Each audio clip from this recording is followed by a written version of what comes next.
Welcome back to my channel Joyo Tales. ఈరోజు మన ఛానల్లో వెయిట్ లాస్ రెసిపీస్ అయితే ఏమీ లేవు, కానీ నేనైతే రీసెంట్గా ఐరన్ కడాయిని అయితే తీసుకున్నానండి. సో దాన్ని అయితే ఎలా సీజన్ చేసుకోవాలి అని చెప్పేసి ఇక్కడైతే చూపిస్తున్నాను. ఐరన్ కడాయిని తీసుకునేటప్పుడు బాగానే ఉంటుంది, కానీ దాన్ని సీజన్ చేయడానికి అయితే చాలా టైం పడుతుంది. అలాగే చాలా హార్డ్ వర్క్ కూడా చేయాలండి దీన్ని మనం సీజన్ చేసుకోవాలంటే. సో మనలో చాలామందికి కూడా దీన్ని సీజన్ ఎలా చేసుకోవాలని చాలామందికి తెలీదు. ఐరన్వి కొనాలంటే అందుకనే చాలామంది ఆలోచిస్తారు, కొంటే దీన్ని ఎట్లా సీజన్ చేసుకోవాలి, మళ్ళీ దీన్ని స్టోర్ చేసుకోవడం పెద్ద రిస్క్ అని చెప్పేసి చాలామంది ఈ ఐరన్ ప్యాన్స్ కానీ ఐరన్ కుక్వేర్ కొనడానికి అయితే అవాయిడ్ చేస్తారు కదా. కానీ నేనైతే దీన్ని ఒకసారి ట్రై చేద్దామని చెప్పేసి ఐరన్ ప్యాన్ అయితే కొన్నాను. ఎందుకంటే నేను కొన్ని చదివాను ఆర్టికల్స్లో, ఐరన్ ప్యాన్ చాలా హెల్త్కి చాలా మంచిదంట. ఐరన్ కుక్వేర్లో కుక్ చేయడం వలన ఐరన్ డెఫిషియన్సీ ఉన్న వాళ్ళకి ఇది చాలా హెల్ప్ అవుతుందంట. ఎందుకంటే మనము అందులో కుక్ చేసే కొద్దీ సో ఈ పాత్రలో ఉన్న ఐరన్ కంటెంట్ అన్నది మన బాడీలోకి వెళ్ళి అది మన బాడీలో ఐరన్ కంటెంట్ పెరగడానికి చాలా హెల్ప్ చేసిందంట. సో ఒకసారి ట్రై చేద్దాము ఎలా ఉంటుందో అని చెప్పేసి నేనైతే దీన్ని ఫ్లిప్కార్ట్లో ఆర్డర్ చేశాను. నాకైతే అరౌండ్ 350 రూపీస్ బిలోనే పడింది. నేను అనుకున్నాను ఇంత తక్కువ వస్తుందంటే క్వాలిటీ బాగోదేమో, ఒకవేళ క్వాలిటీ బాగోకపోతే చీప్ క్వాలిటీ ఉంటే నేనైతే రిటర్న్ చేసేద్దామని అయితే ముందేగానే అనుకున్నాను. కానీ నేను ఆర్డర్ రిసీవ్ చేసుకున్న తర్వాత ఓపెన్ చేసి చూస్తే ఇదైతే చాలా బాగుందండి. నేనైతే ఎక్స్పెక్ట్ చేసిన సైజులో రాలేదు, కొంచెం చిన్న సైజులో వచ్చింది. కాకపోతే చాలా క్యూట్గా, వెయిట్ కూడా చాలా బాగుందండి. అంటే ఇప్పుడు మనము ఐరన్ ఫ్యాన్స్ని ఎట్లా దాని క్వాలిటీని మనం తెలుసుకోగలమంటే, మనకి ఆ స్క్వేర్ అనేది వెయిట్ ఉండాలండి. లైట్ వెయిట్గా ఉంటే అది మంచి ఐరన్ కాదు, మనకి వెయిట్ ఎక్కువగా ఉన్నప్పుడు అది గుడ్ క్వాలిటీ ఐరన్ అనమాట. సో నేను తీసుకున్నది అయితే వెయిట్ చాలానే ఉంది, ఇంకా బాగుంది కూడా అని చెప్పేసి నేను ఇంకా రిటర్న్ పెట్టలేదు. ఇది సేల్లో అయితే తీసుకున్నాను, బాగుంది, నాకైతే నచ్చింది. ఇంకా దీన్ని అయితే సీజనింగ్ చేయడానికి స్టార్ట్ చేశాను అనమాట.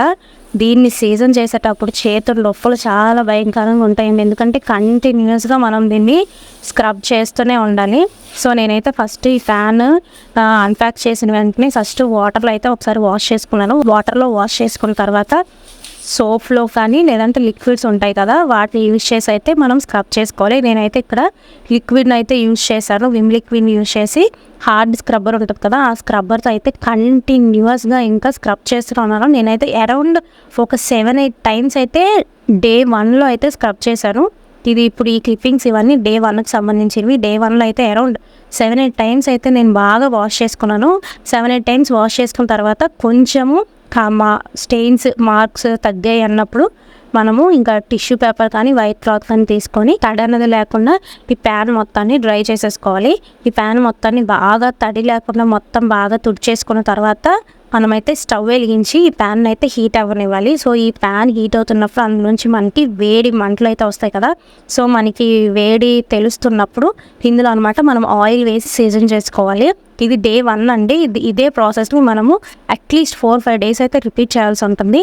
సో నేను డే 1లో ఈ ఐరన్ కడాయిని సోప్తో వాష్ చేసుకున్న తర్వాత స్టవ్ మీద బాగా హీట్ చేసుకొని అందులో కొంచెం నువ్వుల నూనె అయితే వేసుకున్నాను. నువ్వుల నూనె వేసుకొని స్టవ్ ఆఫ్ చేసేసి ప్యాన్ హీట్గా ఉన్నప్పుడే మనము ప్యాన్ మొత్తము టిష్యూ పేపర్తో ఈ ఆయిల్ని అయితే గ్రీస్ చేసేసుకోవాలి.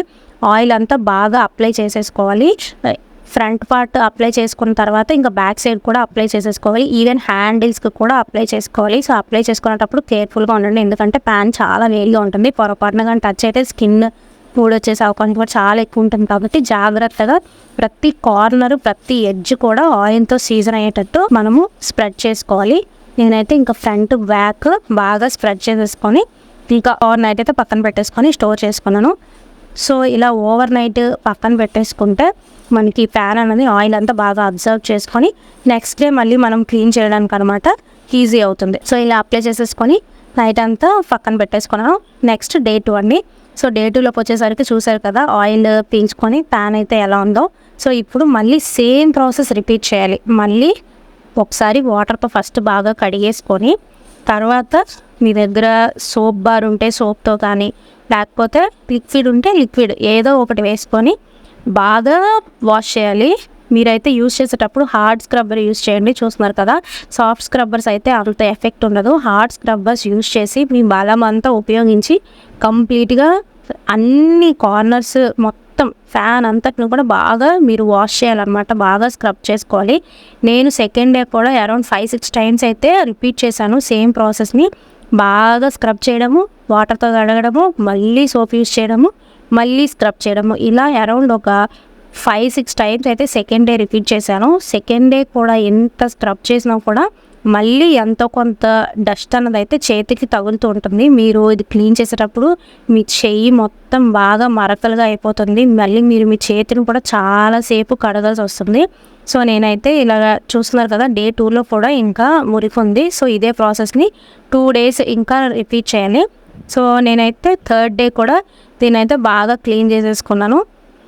ఇంకా 4th వచ్చేసరికి చూస్తున్నారు కదా, ఇక్కడ మార్క్స్ అయితే అంటుకోవట్లేదు. మనకి ఇప్పుడు ఇది రెడీ అయిపోయినట్టే, ఎలాంటి మార్క్స్ అంటుకోవట్లేదు కాబట్టి రెడీ అయిపోయినట్లే.